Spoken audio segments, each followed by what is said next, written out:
to the channel. Today we're talking about oil and gas. We're here with Frank Ingriselli, CEO of TRIO Petroleum. Ticker is TPET, TPET on the New York Stock Exchange. So Frank, thanks so much for taking some time. Really looking forward to chatting with you today. Thank you, Kevin. Same here. Look forward to telling you about the company. So the whole team is very excited about oil and gas. That's something we've been looking forward to find a worthy company to work with for quite a while now. So really excited about this. For those at home that don't know who you are, what you do, can you just give us a little bit of an elevator pitch? What is it that TRIO Petroleum is all about? Sure. Well, it's a company that it says we're only 1.5 years old, but in actuality, what we're pitching is that we are essentially a 40-year experienced company, because what we did a year and a half ago was acquire a team and an asset in Southern California. And the team there has been working it for 40 years, this asset and other assets, but we acquired a team with 40 years on the ground experience in California. And what we're doing is we've got 9,267 acres. We just announced an increase just last week. And we are developing in the core of the development and production areas in California, oil and gas. And so we're surrounded by billion-barrel fields that have already produced 1 billion barrels.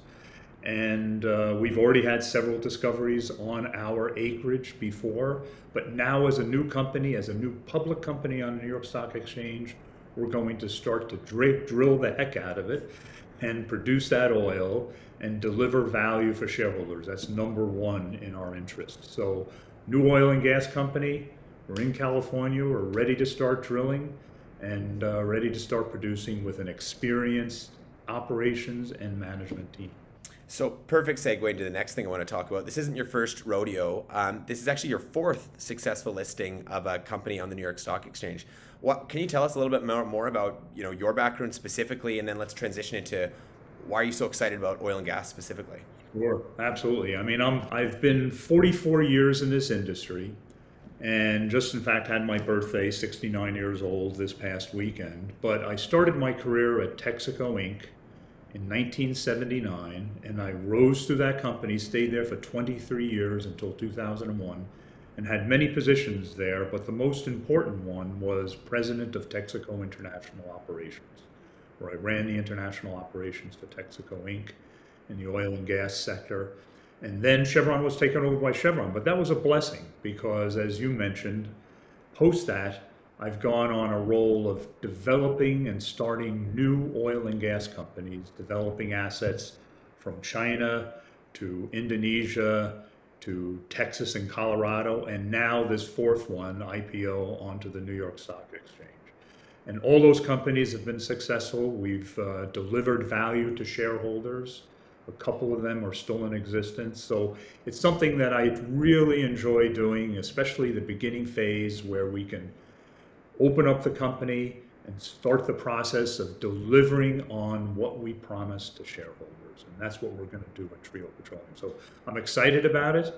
This is my fourth one. I think it'll be my last one, but I said that after the third one. So we'll see what the future holds. But I'm dedicated to this. This is taking 100% and more of my time, and looking forward to delivering value again for shareholders, because that's what it's about. Well, I love that. And so now you're back home in California, and I saw a stat recently that surprised me. California currently imports, I believe it's 70% of its energy. That's unbelievably way higher than I would have thought. So, in your opinion, what's the reason behind this dependence, and what's TRIO doing to contribute to a positive impact on California's energy market? Yeah, absolutely. So people don't realize that California, I think they might realize that we're a big consumer of oil, but they don't know that we're a big producer also. But California is the second biggest consumer of oil and gas in the country. Number one is actually Texas. So we're second biggest consumer. And we've got a lot of electric cars in California, which people say, oh, then you don't need oil and gas. But actually, how are they powering those cars with electricity? How are you getting electricity? Oil and natural gas. So California is a huge consumer of oil and gas, but it's also the sixth largest producer of oil and gas. And so that creates the big opportunity here. As you mentioned, importing 70%. We want to reduce that number. People might think, well, California is against the oil industry. Well, they're put a lot of restrictions on the shale interest and fracking and things like that. We're not doing that. We're conventional oil and gas. And in fact, California today has over 40,000 wells throughout the whole state producing oil and gas. 40,000 wells. Extremely active. It needs new resources. We've gone to the state, we've gone to the county, we're fully permitted to do our work, and we're going to continue to do that work because it's a great state to work in. Chevron is the biggest employer in the state of California, Really? whose headquarters is right down the block here. And they're operating here. Chevron, Exxon have just announced that they're refocusing on North America. They've got big operations here in California, so we're surrounded by them, and we're going to be an important player here. We're going to start doing our activities ASAP and deliver oil to the state, and again, value for shareholders.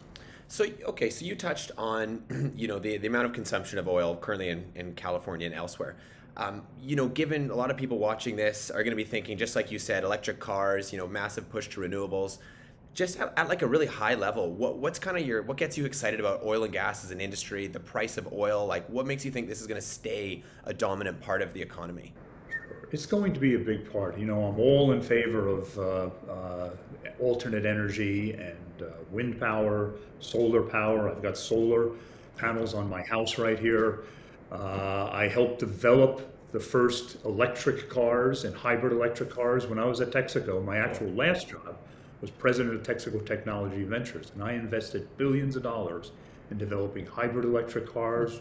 We bought a battery factory. I believe strongly in that technology. However, oil and gas is here to stay. And again, those cars, which are fantastic, use electricity to power them. And that electricity is still being generated mostly, significantly, by oil and natural gas. So the transition is going to take a lot of time. So, we have a state here, 70% being imported. We need to do something about that. We need to get that cost because we're paying more money for that imported oil coming over there. So, it's going to coexist. And that's great because it's great for the consumer, it's great for our environment, and it's great for our company because we've got a lot of runway and ability to produce oil in the state and make a difference and contribute to the increase in electric cars because we need to develop more electricity generation for that. So it's an area you can coexist, and it speaks for a great future. Well, I think you nailed it, and I certainly have the same opinion. I mean, when you look at the length of time that the economy became oriented around energy, like traditional energy, like oil and gas, you don't just unwind that overnight. So I think a lot of people, that's lost on them. Not to mention, things like plastic bags. People use plastic bags; they don't realize those are petroleum products. So there's petroleum is in everything. So for people to think that you just flick a switch and become renewable overnight, it's certainly short-sighted. So I agree with you there. Yeah. Okay, so let's dig into California, your South Salinas project. Why don't you share us a little bit more? Tell us some of the highlight reel about this project. What sets it apart from other projects in the industry? Sure. So, we've got, so what we were blessed with is we acquired this asset 1.5 years ago and the team with 40 years experience. But what we acquired was an asset that is surrounded by all these successful companies like Chevron and Exxon and some of the other companies who've discovered and produced oil all around us. So we're kind of sitting in the core area for oil and gas in California. And we discovered oil and gas on our asset. So some of those wells we're going to reopen in the future and start to produce. But most importantly, we're going to start a very aggressive program, which we just announced was that we got the rig mobilized, it's reached our site, and we started drilling our first well. The first well as TRIO Petroleum Corp. More wells are already drilled and discovered on our asset. But our first well, which we hope will be a discovery, it'll take a very short time to drill.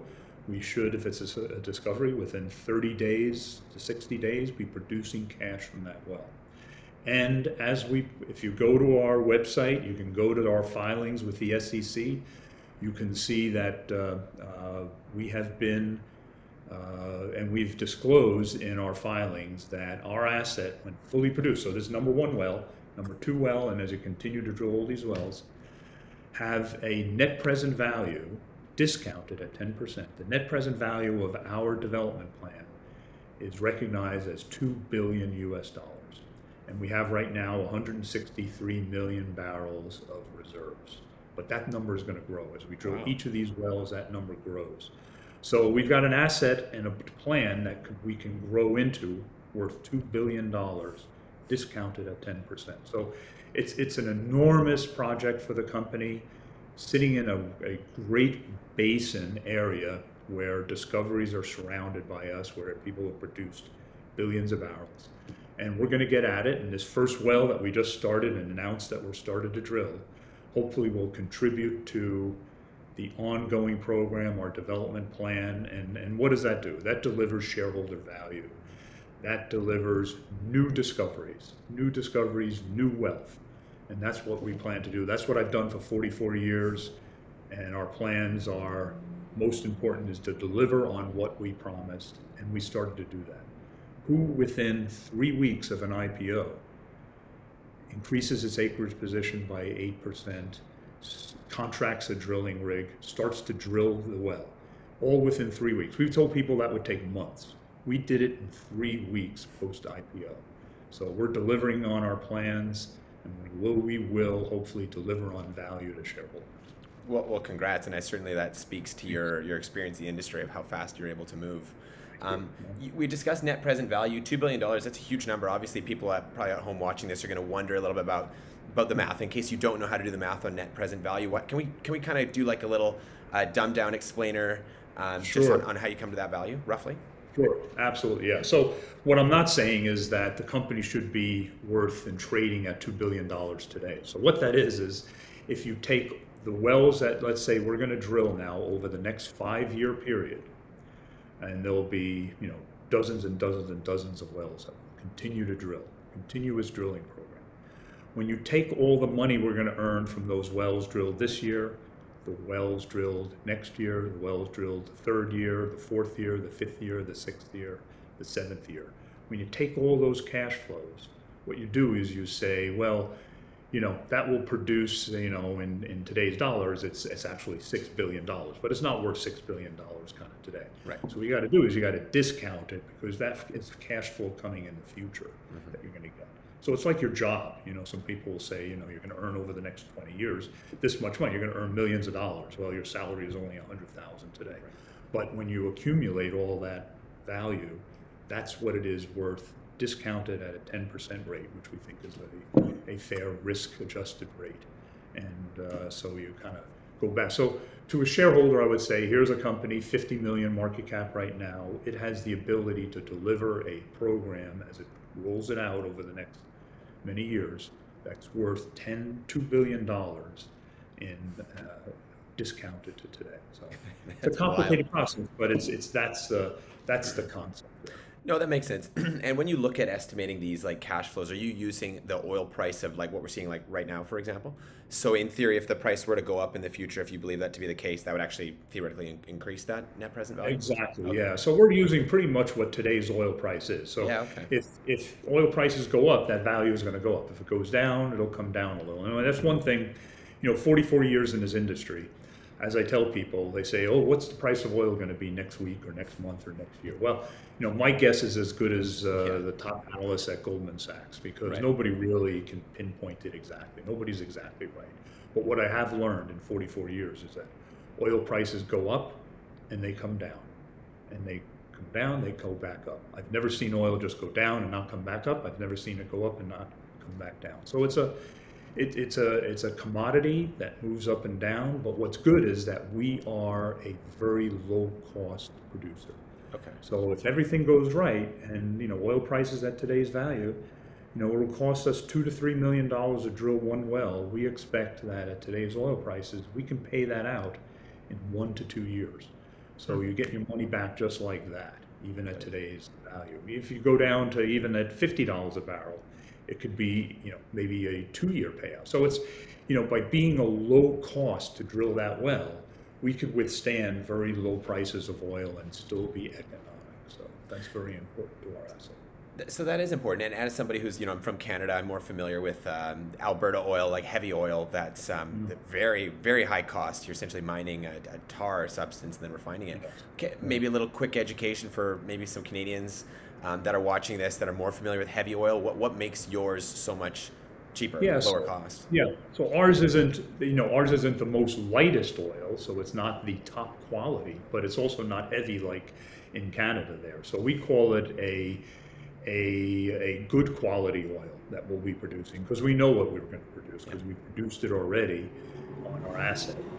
We'll open those up for production again. So we know the quality of the oil. It flows more naturally, like the heavy oil you're talking about could be like sludge. It's Yeah. very, very viscous, very, very heavy.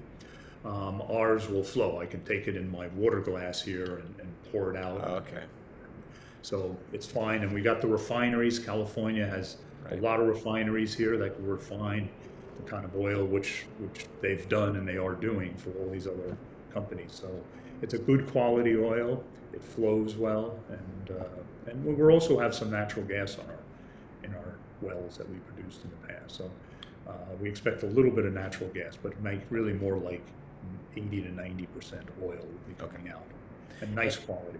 And so you mentioned, so do you expect all or most of the refining to be done in California? Yeah, everything will be done here. There are refineries very close to where our asset is, and so they'll be fine. There's excess refinery capacity, so we don't have to wait online to refine our product. So we have excess capacity, so we'll do it all in California. So I imagine you probably have the government certainly really on side for you guys. I know energy independence is a big priority. Like, is the government really throwing their weight behind these local energy projects? Yeah, they are. I mean, again, nothing is always easy in the energy industry, but we've learned how to deal with it. So it's not easy to get, you can't just go on in and get a permit. You got to Yeah. show that it's environmentally sound and safe, and we've done that. So our team for 40 years that have been doing this don't have any blemishes against them, and so our record, our reputation is very good in California. It's very good with the government, and so getting permits, we're fully permitted to do our work because it's safe. We've proved it's safe. We're not doing fracking or any of this, things that there are some concerns on. So yeah, the government, when you're importing 70% of your oil, and California has the highest price of oil and gasoline stations in the country, the way to get that down is to produce more oil locally. So they know that, and they support it. Okay, that makes sense. So as you mentioned, first 3 weeks as a public company, you guys already made some really significant moves. Let's kind of look forward to the future, talking about future, I don't know, acquisitions, growth plans. Yeah. Obviously, so I'm sure there's certain things that are not publicly disclosed, so we'll be cautious of that. But Sure. can we Absolutely. talk a bit about your company's strategy for identifying, acquiring other Sure. assets in coming years, and how do you think that's going to position you guys for like the long term? Yeah. Absolutely. So, while we're super focused on what we're doing right now and drilling these wells and producing that, we also have to be our eyes wide open for other opportunities. And so we did put in, and it's in our presentation, we talked about 3 assets that we're focusing on and that we actually signed an exclusive option on. So one of them, and all 3 of these are, 2 of them are producing right now, and one of them will be producing very soon. So we're talking about acquiring, producing assets that are all in California. So, we don't want to get too distracted out to some other state.